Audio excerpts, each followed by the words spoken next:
Кыргызстан контрабанданын мекени экенин дүйнө коомчулугу билет, анан кыргыздын коомчулугу билет, анан биз билебиз. Тилекке каршы сиздер билбейт экенсиздер.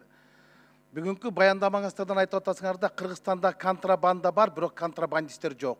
Biz издеп атабыз, biz иштеп атабыз. Болду. Башка эч нерсени уккан жок. Мына бул жакка келген материалдарды карадым.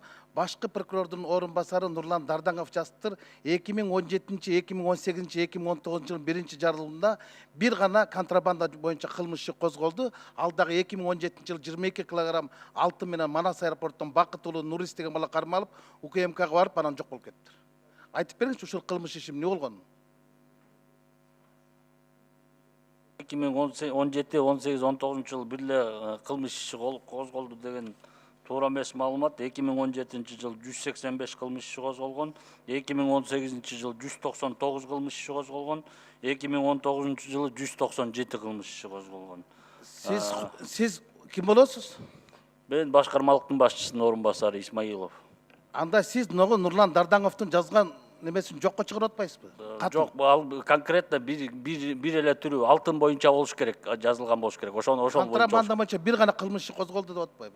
Жок, бир эле кылмыш эмес, контрабанда боюнча мен Жок, мен калп айтып атамбы же Дардаңов калп айтып атабы? Ал жерде алтын боюнча айтылган болуш керек. Ошон үчүн ошондой берилген маалымат алтынга байланыштуу контрабанда болуш керек. Ошол иштин эмнеси менен бүттү? Сурооңузга түшүнбөй калдым. Ошол иш контрабанда менен 22 килограмм алтын этегине чыктыбы? 22 килограмм боюнча биз ГКМнын төрагасынын орун басары Салиев. 22 килограмм боюнча бизде материал жок, 12 килограмм боюнча материал бар.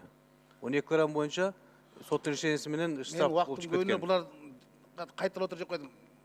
Меники токтотуп тургулачы убактымдай, шуулдатпай. Берде минтип жазылып турат. УКМКнын зданиясына алым келинди. Ошол кезде УКМКнын башчысынын орун басары Б. Сүйүнбаев тарабынан УКМКнын сотрудник аркылуу чыгарып кеткен. Ошондон кийин 2 жылдан кийин силер розыск объявляйте.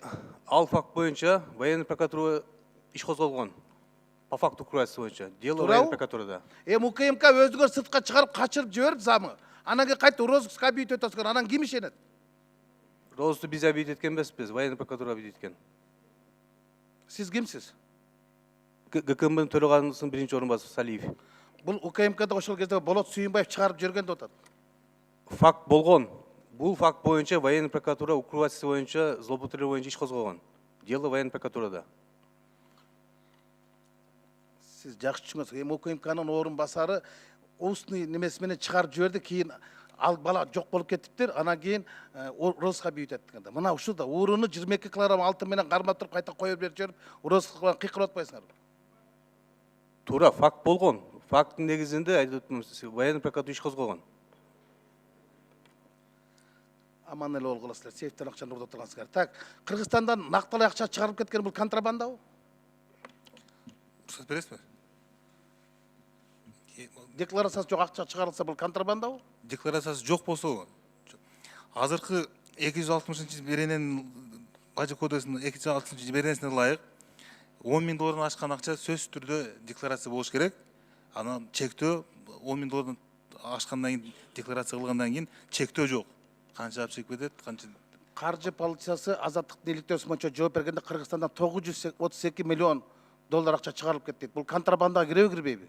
бул банковский перевод болгон.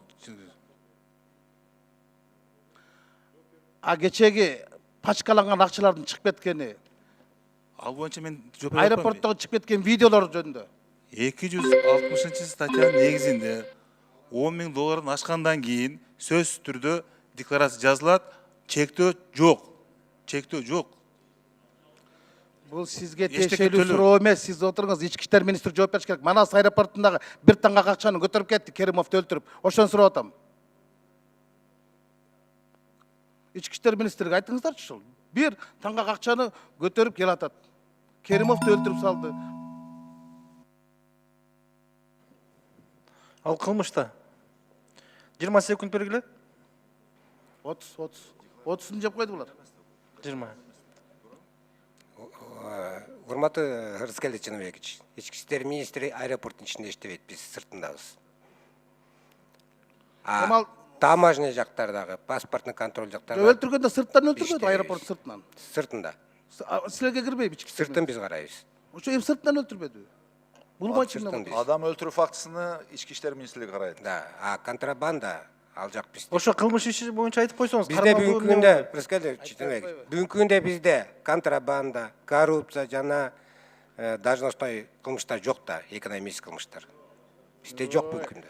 Бурмалуу мен убактым бар жеп койсуңар дем. Каштар Астаканов жанагы аэропортто убийство болбоду, ошо боюнча айтып койсоңуз, ошону сурап атат. Убийство боюнча сурап атасызбы? Ооба. Ал убийство боюнча бүгүнкү күндө биз тергөө жүргүзүп атабыз. Өзүңүздөр билгендей, мен маалымат өткөндө бергенмин. 4 адам аныкталган, анын ичинде экөө кармалып, экөөсүнөн $180,000 биз тинтүү учурунда алдык, жана экөөсү издөөдө азыркы күндөчү. Акчалардын азыркы күндө тергөөнүн эмеси болгондуктан, купуя сыры болгондуктан каяктан экенин кийин айтып беребиз. Кийин укпайдыр койсок дейм. Деги жалпы кылмыштуулук менен айтайынчы, мына 100 миллион доллар менен Арпачиев кармалды, 14 жыл алды. 200 миллион менен Чалабаев кармалды, 5 жыл алды. $5,000 кылган УКМКнын немесине 50,000 сом штраф салдыңар дагы, Жусуп Иманалиев 3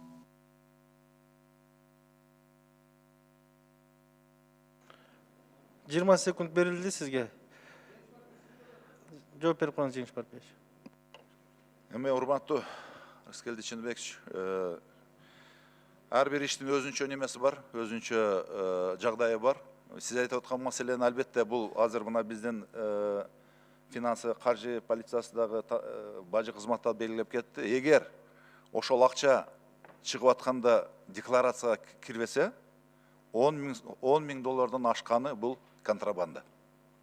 Мына эгер декларацияга киргизип, баягы неменин бул жерде өзүнүн неме тартиптери бар. Бул жерде мисалы үчүн мына азыр булар айткандай банк аркылуу өтсө, бул банковская операция. Банк аркылуу кеткен акчалар да алар. 10 секунд. менен, коррупция менен, кылмыштуулук менен сиздер күрөшө албай калдыңыздар. Сиздер президенттиги Сооронбай Шариповичти уят кылдыңыздар. Силер чарчап калдыңар же чал болуп калдыңар. Андыктан отставкага кеттиңиздер эртерээк. Рахмат.